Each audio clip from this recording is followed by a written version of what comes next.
Pain management is a multi-billion-dollar industry. There are things you can do to help your own pain.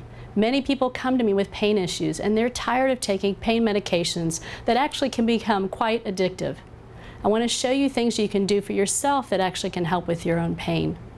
I'm going to use the example of my forearm being an area that I'm experiencing pain right now, so you can see some illustrations of how you can do this. This area right here, if it was experiencing some pain, I could take a regular hairbrush and tap gently on that muscle area. Tap all around in that area. The next thing we could do is you can find that muscle within that pain area and pull that muscle apart, stretch the muscle. Do that a few times with your hand.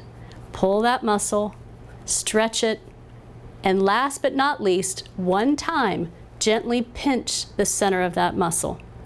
This is called a spindle cell reset, and this resets the messages that the muscle is sending to the brain. That's a second way that you can deal with pain.